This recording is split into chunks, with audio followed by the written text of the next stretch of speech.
Foi o Christian que nos recebeu quando chegamos aqui no Clube Jangadeiros,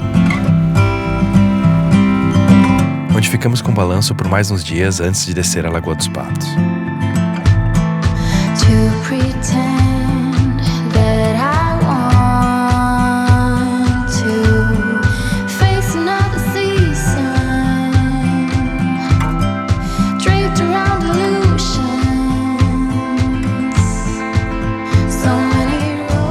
Tem sido dias incríveis, arrumando alguns detalhes no barco e convivendo com pessoas fantásticas.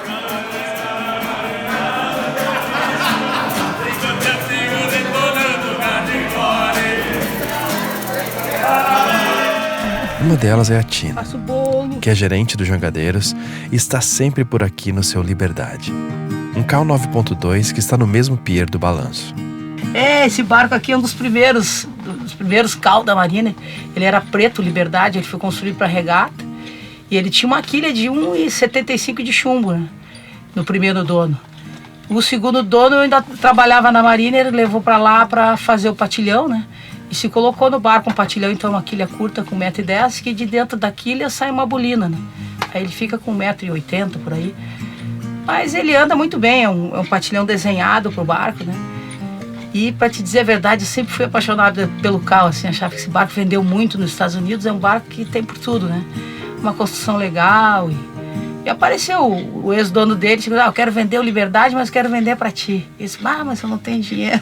Esse dinheiro não é o problema. E acabei comprando ele do Jorge Fleck, na época. E em 2015 eu fiz um reformão nele, assim, tirei as vigias, aquelas coisas antigas, aqueles acrílicos do lado que faz a água, né? Botei essas vigias, botei vigia em cima.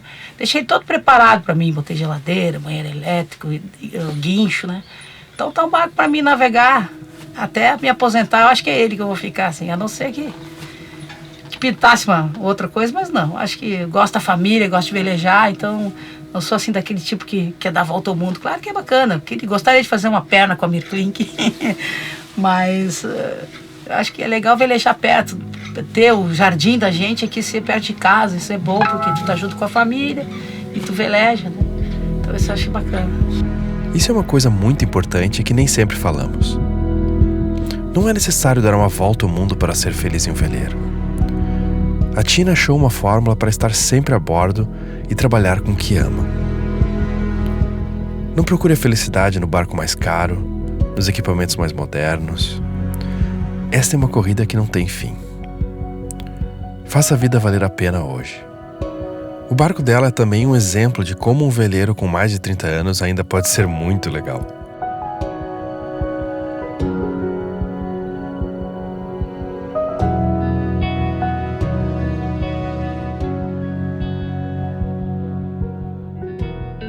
Ela trabalhou em um dos maiores estaleiros que o Brasil já teve, a Mariner, que produziu outros barcos muito populares no Brasil, como o AD23, Main 35 e o Trinidad 37. Era uma multinacional a Mariner, né? Os primeiros veleiros, tem 4 mil veleiros no mercado. Então muitos. A Mariner foi que mais que vendeu barco, né? E os barcos bem construídos, porque tudo forma importada, sabe? Uma tecnologia grande, teve muito funcionário. Isso foi para aí, eram os planos econômicos, aí entraram as trabalhistas é que acabaram mesmo. O que levou à falência mesmo foi aquele monte de trabalhista, tinha muita engenheira, isso foi reduzindo. Uma pena e a gente não vê aí muito estaleiro, não vê muito mercado de barco, né? Mercado de barco antigo. Barco antigo é aquilo, né? Vai ficando velho, vai dando problema, né? A gente tem muito barco antigo aqui no Brasil. Vendo um catálogo de veleiros nacionais da revista Velho Motor de 1983, é fácil constatar que haviam muito mais modelos à venda no passado.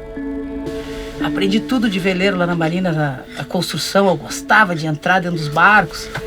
Eu fui numa época difícil para a Marina, eu fui em 90 por aí. A gente foi tinha que vender 20 barcos na feira lá para ainda o estaleiro conseguir terminar tudo que tinha que terminar. E foi difícil, a falência foi muito complicada e eu fui uma das últimas que apaguei a luz lá. Tive complicação cardíaca, desincomodação, de um estresse, de uma falência, né? De uma coisa que eu adorava, a vela e os barcos, aquilo ali foi muito bacana, uma pena, né? Mas é o fim de todos os estaleiros no Brasil, é difícil. A viver só de estaleira, não ter barco pronto à entrega, isso tudo é complicado, né? Eu acho que no Brasil faz falta um barco de entrada para pessoas mais jovens. Algo de 20 e poucos pés, com preço mais acessível.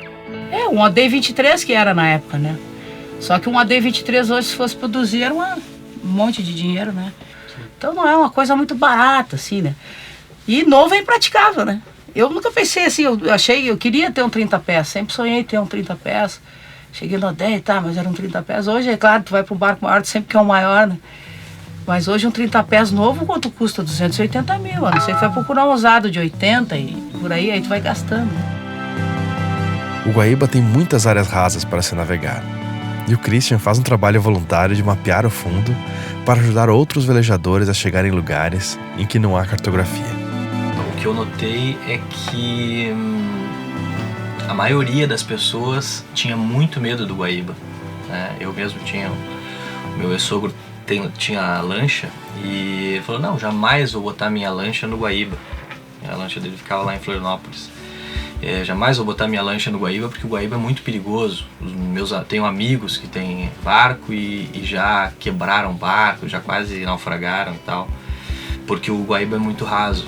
Quando tu vai efetivamente lá velejar a primeira vez, se eu fui com um amigo que tem um barco um calado que nem o balanço, 2 metros de calado, eu notei a dificuldade dele, porque ele ficava muito próximo do canal e tal. Eu disse, não, mas aqui na carta, eu mostrava pra ele, ele é piloto também.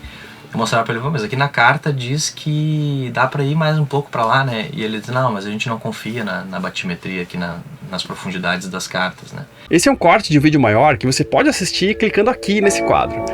E se você gostou bastante do conteúdo, inscreva-se no canal e ative o sininho para você saber quando a gente lança outros vídeos.